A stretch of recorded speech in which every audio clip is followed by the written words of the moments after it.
جب بارش برس رہی ہو تو حدیث مبارک میں ہے کہ بندہ دعا کرے تو دعا قبول ہوتی ہے، لہذا بارش کے اوقات میں خصوصی طور پہ دعا کیا کریں، اپنے لیے، خاندان کے لیے، احباب کے لیے، اصحاب کے لیے، تمام عالم اسلام کے لیے۔ اور آج کل سب سے زیادہ دعاؤں کے مستحق جو ہیں وہ ہمارے کشمیری مسلمان اور فلسطینی مسلمان، جن پر ظلم و تعدی کی حد ہو گئی ہے، انتہا ہو گئی۔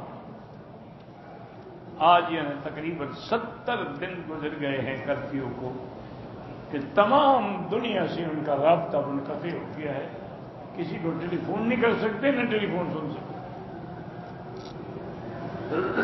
اور نہ کسی میڈیا کو خبر دینے کی اجازت ہے، جانے نہیں دیتے، خبر کیا دیں گے۔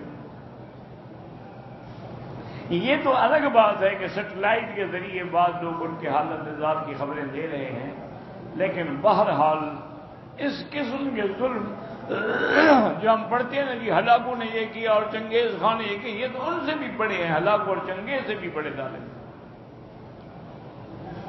آپ دیکھتے ہوں گے کہ فلسطین والوں کے پاس کیا ہے، پتھر اٹھا کے مارتے ہیں بیچارے، یہ پتھر مارتے ہیں، وہ سیدھی گولی مارتے ہیں۔ جمعہ کے دن مسجد اقصی جو قبلہ اول ہے اس کو بند رکھا گیا اور جمعہ بھی نہیں پڑھنے دیا۔ انا للہ و انا، وہ بے عین ہی کشمیر میں بھی کسی مسجد میں جمعہ نہیں پڑھنے دیا، جو مساجد تھیں ان کو بھی تالے لگا دیے۔ تو اس لیے خصوصی دعا کریں کہ اللہ ہمارے ان مسلمان بھائیوں کو ظلم و ستم سے نجات عطا فرمائے، اور اللہ تبارک و تعالی ظالموں سے اپنی قدرت سے بدلہ دے۔ ہم ان کا کچھ بھی نہیں بگاڑ سکتے، نہ ہمارے پاس کوئی قوت ہے نہ طاقت ہے، لیکن دعا سے بڑی طاقت ہوئی ہے۔ اس لیے حضور صلی اللہ علیہ وسلم جب مسلمانوں پہ کوئی وقت آتا تھا تو قنوت نازلہ پڑھتے تھے فجر کی نماز میں، جس میں مومنوں کی رہائی اور کافروں کی ہلاکت کے لیے باقاعدہ دعائیں ہوتی تھیں۔ آج اللہ کی شان ہے، ہمارے مدرسے بھی خاموش ہیں، مسجدیں بھی خاموش ہیں، مولوی بھی خاموش ہیں، اور مسلمان مر رہے ہیں۔ کم سے کم بھی دعا تو کر سکتے ہو اور کچھ نہیں کر سکتے ہو، اتنا تو بے حس نہ ہو جائیں۔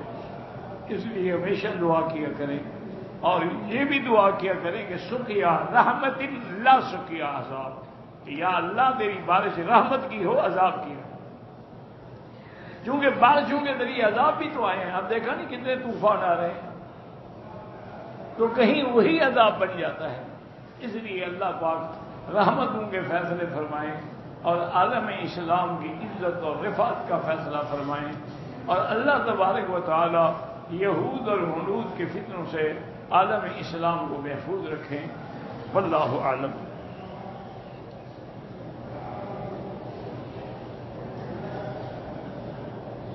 ایک عورت کو 3 مہینے کا حمل تھا اور وہ عمرے کے لیے چل پڑی، تو راستے میں اس کا حمل جو ہے وہ گر گیا، اسقاط ہو گیا۔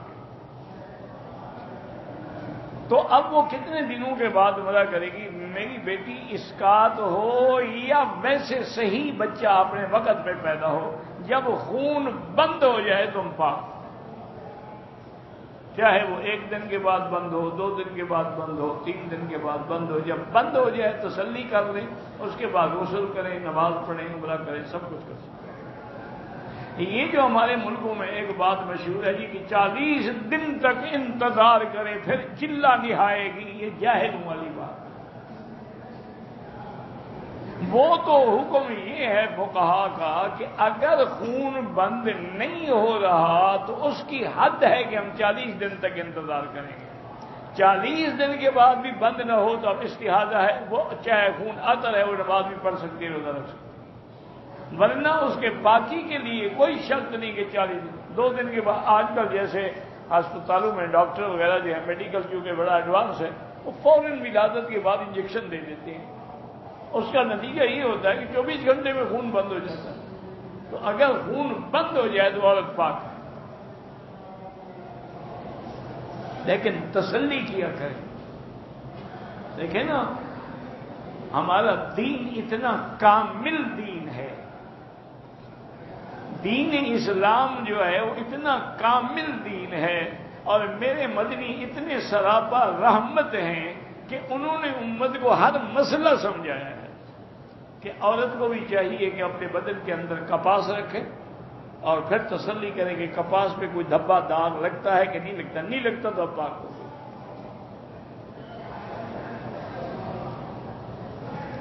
میں اپنے خاوند کو سب باتیں بتاتی ہوں، یہ غیبت ہے، اگر لوگوں کی بتاتی ہو تو غیبت ہے، اپنی قصے کہانیاں سناتی ہو تو کوئی غیبت نہیں، لیکن اگر لوگ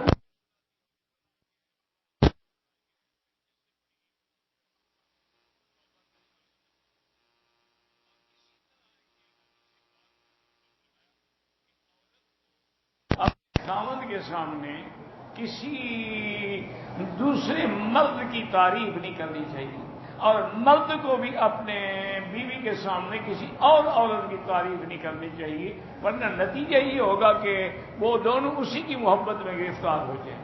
اس لیے احتیاط کیا کریں، کوئی بے فائدہ بات نہ کیا کریں۔ میری بہن کا ایک جگہ رشتہ طے ہوا ہے، اللہ آسان کرے، اور جتنی مسلمانوں کی بیٹیوں کے رشتے نہیں ہو رہے، اللہ سب کے لیے اپنی رحمت سے آسانیاں پیدا فرمائیں، خیر کے رشتے، رحمت کے رشتے نصیب فرمائیں۔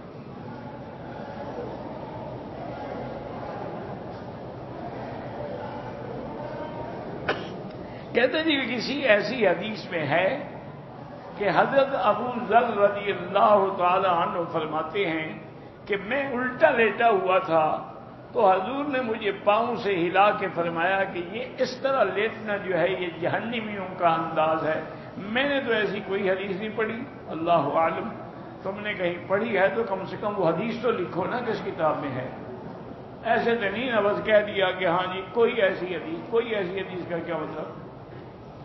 ہاں ایک بات یہ علماء نے لکھی ہے کہ داہنی ہاتھ پہ داہنی کروٹ پہ لیٹنا جو ہے یہ سنت الانبیاء والمرسلین، حضور پاک بھی جب لیٹتے نا تو اپنا ہاتھ رخسار کے نیچے رکھتے اور دائیں ہاتھ پہ لیٹتے تھے، اور بائیں ہاتھ پہ لیٹنا جو ہے یہ سنت الغافلین ہے، یہ غافل لوگوں کا طریقہ ہے، اور سیدھا لیٹنا جو ہے یہ متفکرین کی علامت ہے کہ الذین یتفکرون فی خلق السماوات والارض، اور الٹا لیٹنا جو ہے یہ فاسقوں کی علامت ہے، جو بد کردار لوگ ہوتے ہیں وہ الٹا لیٹتے ہیں۔ یہ تو ہے لیکن حدیث میں نہیں ہے۔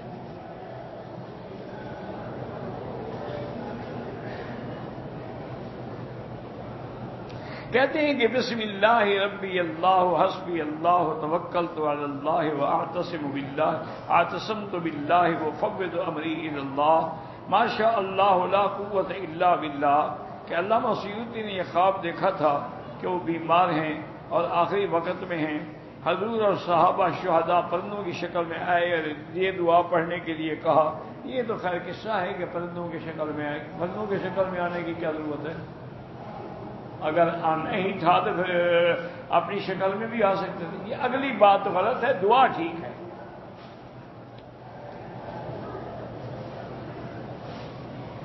کہتے ہیں کہ پاکستان میں لوگ جو ہیں سفر کا مہینہ جب ہوتا ہے نا، کہتے ہیں جی یہ تو مصیبتوں کا اور بلاؤں کا مہینہ، تو سفر کے مہینے میں جتنے بچے پیدا ہوتے ہیں ان کو سڑک پہ پھینک دیتے ہیں، کیونکہ وہ بھی تو بلا ہوا نا، وہ بھی مصیبت ہوا۔ سب جھوٹے عقیدے ہیں، سب مہینے اللہ کے ہیں، نہ کوئی منحوس ہے۔ ہاں برکت والے مہینے ہیں جیسے رمضان ہے، ذی الحجہ کا مہینہ ہے، لیالی العشر ہے، لیکن کوئی منحوس نہیں ہوتا۔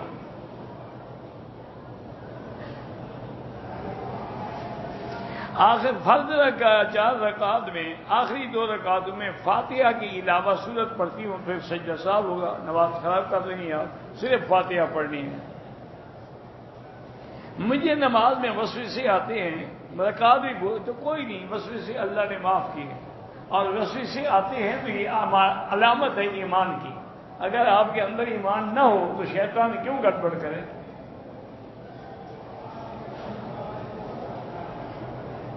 میرا دل کرتا ہے کہ مکے مدینے رہوں، یہی تمنا کافی ہے، کرتی رہو، اللہ چاہیں گے تو انتظام بھی کر دیں گے۔ سنت موقدہ کا معنی یہ ہے کہ جیسے مغرب کے بعد 2 رکعت یہ سنت موقدہ ہے، عشاء سے پہلے 4 سنتیں یہ غیر موقدہ ہے، پھر عشاء کے بعد 2 سنتیں وہ موقع.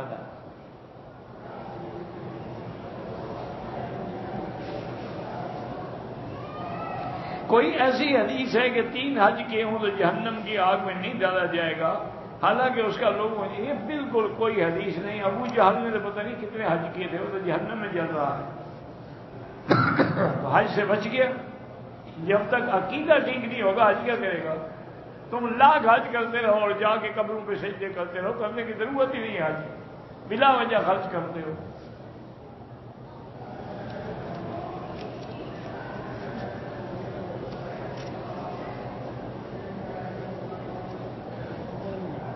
کسی عورت کو کسی مرد سے پیار ہو جائے تو گناہ بالکل گناہ ہے.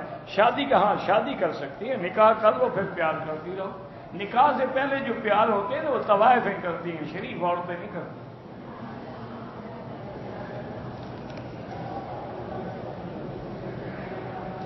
میں ندیم بنگش بات، میرے والد کا آنکھوں کا آپریشن ہے، اللہ شفا عطا فرمائے. جو بھی بیمار ہیں اللہ شفا عطا فرمائے. اولاد کے لیے دعا قرآن میں موجود ہے، رب لا تذرنی فردا وانت خیر الوارثین. بہن کے سسرال والے تنگ کرتے ہیں تو بہن سے کہیں کہ یا لطیف ہو یا ودود اللہ کے نام ہے، ایک تسبیح پڑھ کے دعا کیا کریں کہ اللہم الف بین قلوبنا واصلح ذات بیننا. ثواب کرتے ہوئے عمرے میں اگر پہلے 3 چکروں میں عمل نہیں کیا، سنت کے ثواب سے معلوم ہو گئے، جرمانہ کوئی نہیں.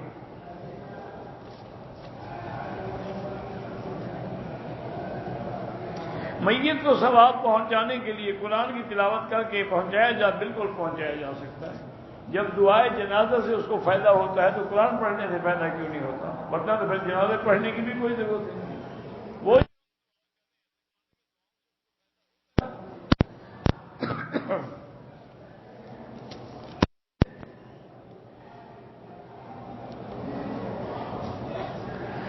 جماعت کی نماز میں اگر اگلی صف نظر نہ آئے اور دور کھڑے ہیں پھر نماز نہیں ہوگی. صف کا ملنا اور نظر آنا ضروری ہے. کہتے جی کہ یہاں کوئی احناف کا مدرسہ ہے، ان کی ہر جامعہ میں فقہ حنفی پڑھائی جاتی ہے، فقہ المذاہب نظبہ پڑھائی جاتی ہے. تو آپ نے جو فقہ پڑھنی ہے وہی پڑھتے رہنا، کوئی منع نہیں. نماز جنازہ میں فاتحہ نہیں ہوتی چونکہ نماز جنازہ تو ہے ہی دعا، وہ نماز تو ہے ہی نہیں، چونکہ نہ رکوع ہے نہ سجود ہے. رفع یدین جو کرتے ہیں بالکل ان کی نمازیں بھی ٹھیک ہیں، لیکن احناف کے نزدیک رفع یدین نہ کرنا افضل ہے، چونکہ حضرت عبداللہ ابن مسعود جو صحابی جلیل ہیں وہ رفع یدین نہیں کرتے.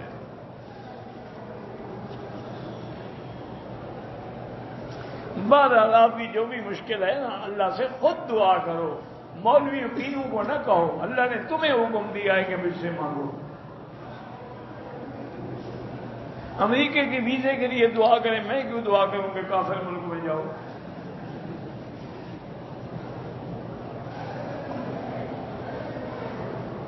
میرا بیٹا ہے، اس کا نام محمد عالیان رکھا ہے، ٹھیک ہے کوئی بات نہیں. یہ بھی محمد سے اچھا نام کوئی ہے دنیا میں؟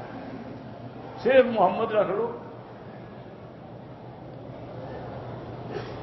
چوتھائی سر سے کچھ کم بال کٹوائے ہیں بھائی، اتنے کٹوائے جو صرف 2 انگلیوں کے درمیان. مقصد ہے کہ اگر ٹک لگائے ہیں پھر دم ہے، اگر سارے سر سے بال کٹوائے ہیں تو دم نہیں ہے.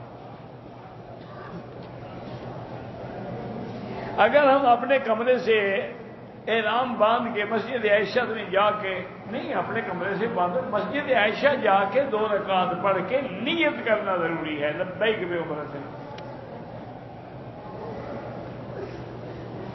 صفا مروا پر دعا مانگنا بالکل سنت ہے، اور بلکہ دعا مقبول ہوتی ہے. صفا پہ مانگو، مروا پہ مانگو، چلتے ہوئے مانگو، مل کے مانگو.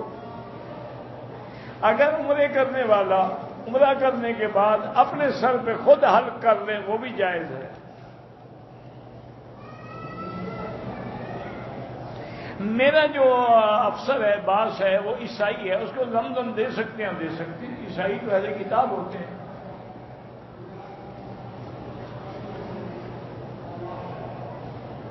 حضرت ایوب کے بارے میں جو مشہور ہے کیڑے پڑ گئے تھے، غلط بات ہے. جب قرآن میں نہیں ہے تم نے کہاں سے گھاڑ لی؟ قرآن میں یہی ہے رب انی مسنی الضر وانت ارحم الراحمین. رب انی مسنی الشیطان بالنصب وعذاب. بس اس کے بعد حکم اور خود میرے نے کہا تھا مختصر. یہ کہنا کہ نبی کو کیڑے پڑ گئے نبی کی توہین ہے، توبہ کریں.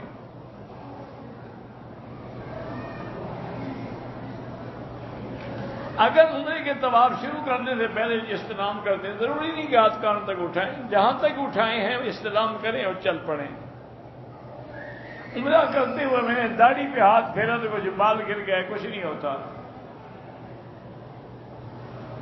جیرانہ کے مقام سے احرام باندھا لیکن جوتی میں نے بند استعمال کیا. اگر اور نہیں تھی تمہارے پاس اس وقت تو کوئی حرج نہیں ہے، کیونکہ جیرانہ میں آتے ہوئے کتنا آدھا گھنٹہ لگا ہوگا.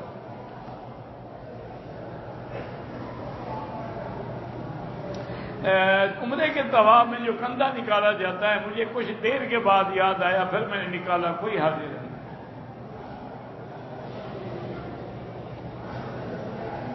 کئی تلبینہ یہاں بنا ہوا ملتا ہے، وہ جا کے آپ دیکھ لیں، اس پر اجزاء بھی لکھے ہوئے ہیں، طریقہ کار بھی لکھا ہوا ہے. یہ جو بڑی بڑی سپر مارکیٹیں ہیں ان کو کہیں تلبینہ دے دو، وہ ڈبہ بند ہے، اوپر سب لکھا ہوا ہے.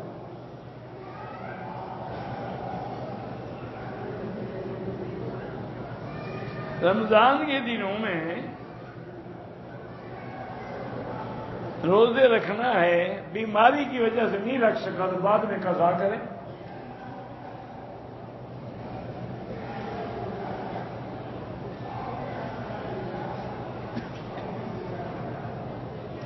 کاروبار میں دو بھائی شریک ہیں. اچھا جی، ایک نے پیسے دیے ہیں اور ایک کام کرتے ہیں، ٹھیک ہے. بات روزانہ جو سیل ہوتی ہے اس میں 2% پرافٹ دیا جاتا ہے، یہ ان کی مرضی جو طے کیا ہے. میرا لڑکا حفظ کر رہا ہے، ابھی اس کی طبیعت خراب ہے، اللہ اس کو شفا عطا فرمائے، صحت عطا فرمائے. دف بجانا جو ہے نا، دف کے گھنگرو بھی نہ ہوں اور بجانے والی کوئی طوائف اور مغنیاں بھی نہ ہو، عام بچیاں اگر خوشی سے بجائیں تو کوئی حرج نہیں.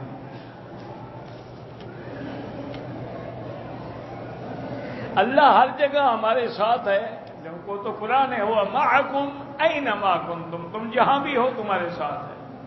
لیکن تمہارے ساتھ کا کیا معنی ہے؟ یہ معیت علمی ہے کہ ہر چیز اللہ کی علم میں ہے.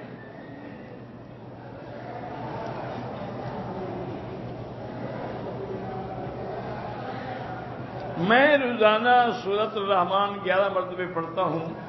بہرحال اللہ کا قرآن ہے، جتنا پڑھو گے ثواب ملے گا، اور کوئی فائدہ بھی نہ ہو تو ہر حرف پہ 10 نیکیاں تو مل رہی ہیں. عصر کے بعد طواف کریں تو 2 رکعت واجب الطواف مغرب کے بعد پڑھیں.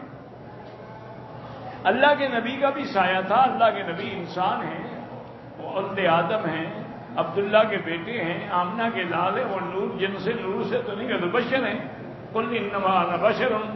جب حضور کی بشریت کا انکار کرے وہ تو کافر ہو جاتا ہے.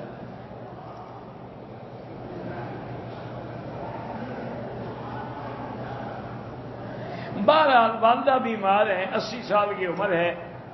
طواف کے دوران پیمپر کے باوجود بھی ان کو پیشاب ہے، کوئی معذوری ہے، کیا کریں، اللہ معاف کرے.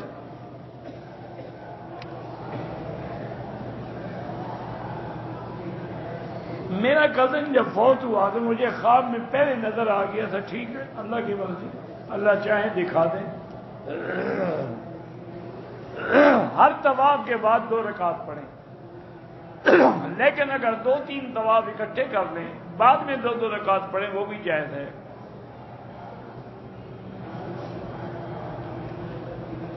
کسی نے منت مانی ہو کہ میرا یہ کام ہو جائے تو میں یہ خیرات کروں گا، تو کام ہونے کے بعد کرے، پہلے ہی کیوں کرے؟ ویسے منت ماننے سے فائدہ شیدہ کوئی نہیں ہوتا. حدیث مبارک میں ہے، حضور نے فرمایا جو تقدیر میں لکھا ہے وہی ہوگا. منت ماننے سے اتنا ضرور ہے کہ بخیل کا مال نکل جاتا ہے کہ پہلے تو خیرات کرتا نہ کرتا منت مان کے پھنس گیا ہے. پورے سر سے تھوڑے تھوڑے بال کٹوائے، اگر چوتھے حصے کے برابر بن گیا تو ٹھیک ہے، ورنہ دم ہے. ایک عمرہ کر لیا ہے، دوسرا عمرے کے لیے احرام کا دھونا ضروری ہے، کیوں؟ کیا پلید ہو گیا تھا عمرہ کرنے سے؟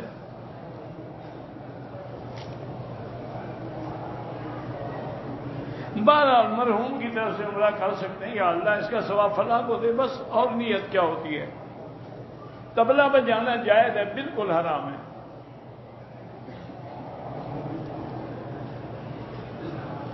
میری والدہ بہت ہو گئی ہیں، پہلے میں ان کا عمرہ کروں، پہلے عمرہ کرو پھر ان کا کرو.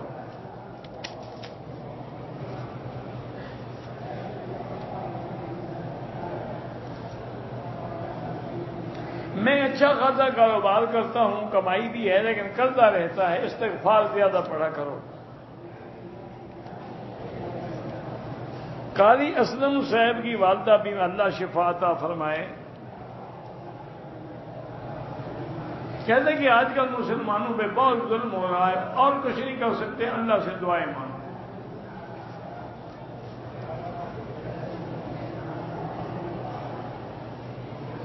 میں مدرسے کا طالب علم ہوں، میرے مدرسے میں جو طلباء ہیں وہ آپ سے محبت کرتے ہیں، اللہ ان کی جزائے خیر دے. وہ میرے لیے دعا کرتے ہیں، میں بھی ان کے لیے دعا کرتا ہوں. دو عورتیں بغیر مرد کے اکیلے آئی ہیں، ان کا محرم کے بغیر آنا جو ہے گناہ ہے. عمرہ تو ہو جائے گا لیکن توبہ کریں.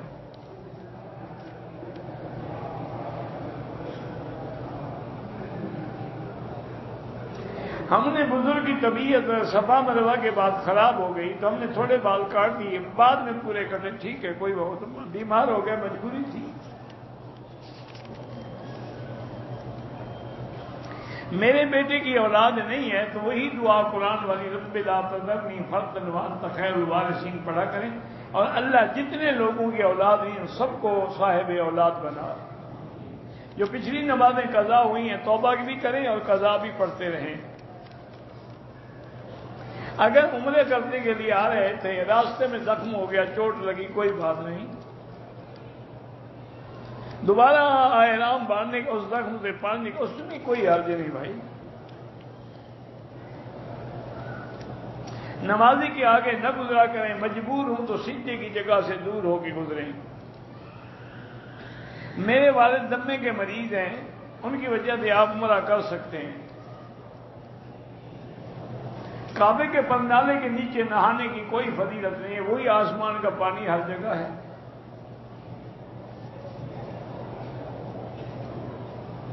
میری دو بیٹیاں ہیں، بیٹوں کی خواہش ہے، اللہ سے مانگتے رہو، اللہ کی مرضی ہے، بیٹیاں دے بیٹے دے.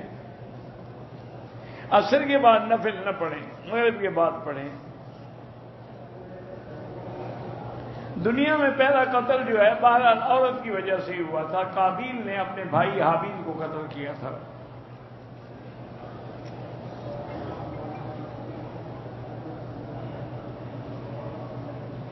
چودھری منظور صاحب جو ہے حج پہ آنا چاہتے ہیں، اللہ آسان کرے.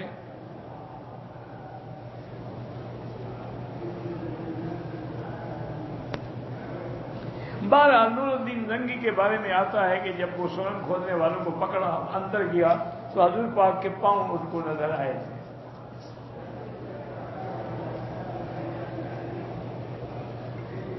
میرے دوست کی خالہ کا انتقال، اللہ ان کے مغفرت فرمائے. اگر انہوں نے حضور کے پاؤں کو بوسہ بھی دیا ہو تو کوئی بڑی بات نہیں. روضہ رسول پہ ادب سے جائیں اور درود شریف پڑھتے ہوئے حاضری دیں. نماز جماعت کے ساتھ ہو رہی ہے، امام سے پہلے ہم نے سلام پھیر دیا تو آپ کی نماز نہیں ہوئی، دوبارہ پڑھیں. طواف کے دوران کوئی دھکا مارے، صبر کر کے برداشت کریں. غار ہرا اور غار ثور میں نفل پڑھنا کوئی ضروری نہیں ہے. امام مہدی تک کوئی اور نہیں آئے گا، اللہ عالم. میرا بھائی بیمار ہے، اللہ ہر بیمار کو شفا عطا فرمائے. اگر خواب اچھا ہے تو کسی عالم کو جا کے بتائیں، اگر اچھا نہ ہو تو کسی کو بھی نہ بتائیں.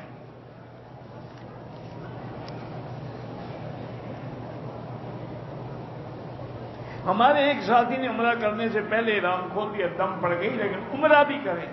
دم جو ہے وہ مکے کے مسکین غریبوں کو تقسیم کریں.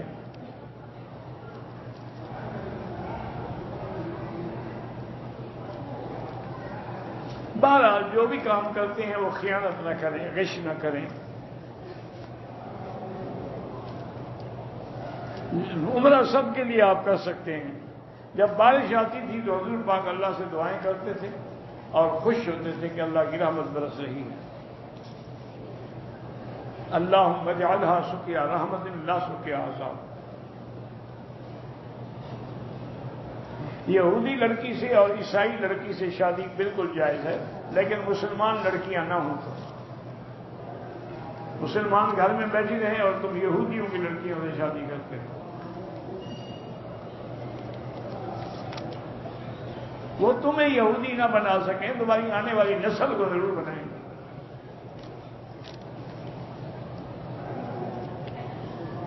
دعاؤں سے تقدیریں بدل جاتی، وہ بھی دعا میں لکھا ہوتا ہے تقدیر میں کہ اگر یہ دعا مانگے گا تو میں بدل دوں گا۔ بندہ جو دنیا سے چلا جاتا ہے مرنے سے 40 دن پہلے اس کو پتہ لگ جاتا ہے، کسی کو پتہ نہیں لگتا، اچانک 1 سیکنڈ میں فوت ہو جاتا ہے، پتہ کیسے لگتا ہے؟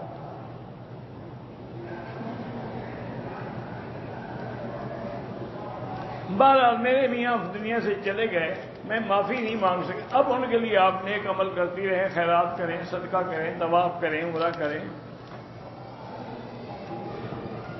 حضرت عیسیٰ جب دنیا میں آئیں گے تو کیسے پتہ چلے گا؟ بالکل پتہ چل جائے گا، فکر نہ کریں۔ جب نبی آتا ہے پتہ نہیں چلتا۔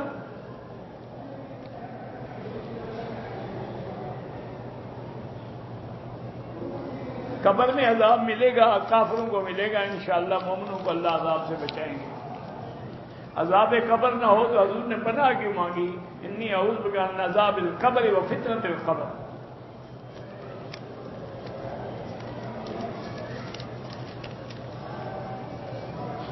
بہرحال جو نمازیں قضا ہیں آنے والی نماز سے پہلے پڑھ لیں تو زیادہ بہتر ہے۔ جب بندہ چلا جاتا ہے تو روح گھر میں آتے، کسی کے گھر میں نہیں آئے تو پکڑ کے رکھ لو، اس کو بٹھا دو، پھر جانے کیوں دیتے ہو؟ جب وہ تمہارے گھر میں آئے تو جالا ہے ٹانگ دو، جال میں پھانس دو اس کو۔ جو ٹھیک قصے لوگوں نے بنائے ہوئے ہیں، روح گھر میں آتی ہے۔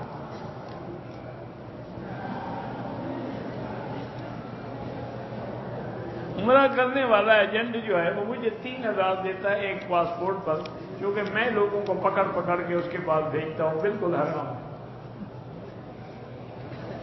بندے بھیج رہے ہو۔ میں ننگے پاؤں باتھ روم میں گیا، ننگے پاؤں وضو کیا، کوئی حرج نہیں، اگر نیچے صاف ہے تو کوئی حرج نہیں۔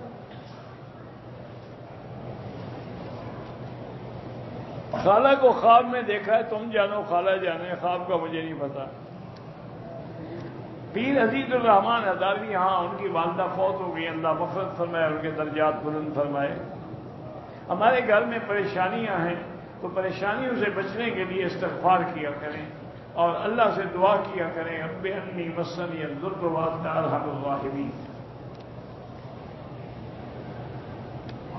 ترکی سے میں نے احرام باندھا، ہوٹل آ کے نہا لیا، اگر صابن خوشبو والے سے نہائے ہو تو پھر دم پڑ گئی، سادہ پانی سے نہائے تو کوئی دم نہیں۔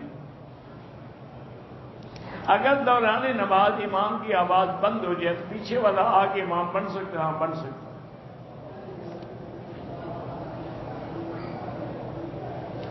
میرا چاچا بیمار ہے، اللہ شفا عطا فرمائے۔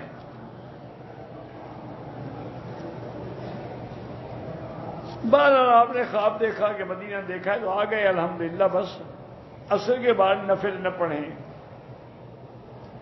ہم عمرے میں ہیں پاکستان سے، ہم الگ نماز پڑھیں، الگ پڑھیں گے تو قصر پڑھیں گے، امام کے پیچھے پڑھیں گے تو پوری پڑھیں گے۔ واللہ اعلم۔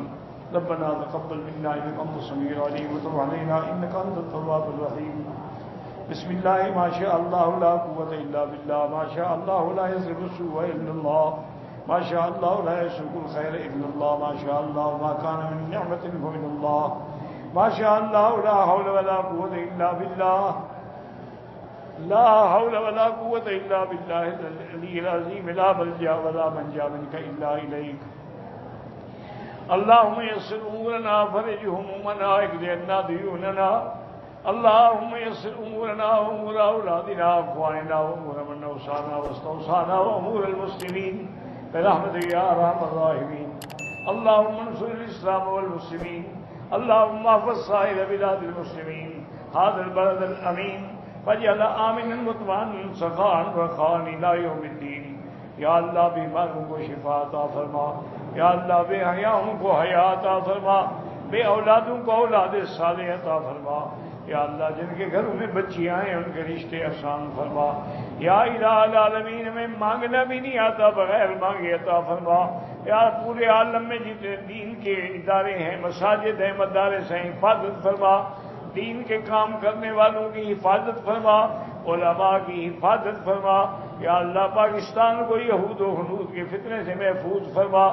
یا اللہ مسلمان فلسطین میں ہیں، کشمیر میں ہیں، حلب میں ہیں، شام میں ہیں، ہند میں ہیں، عرب میں ہیں، عجم میں ہیں، افغان میں ہیں، ان سب کی جان مال اور عزت کی حفاظت فرما. ربنا آتنا فی الدنیا حسنۃ وفی الآخرۃ حسنۃ وقنا عذاب النار. صلی اللہ تعالی علی خیر خلقہ سیدنا محمد وعلی آلہ وصحبہ اجمعین. اللهم صل علی سیدنا محمد وعلی آل سیدنا محمد وبارک وسلم.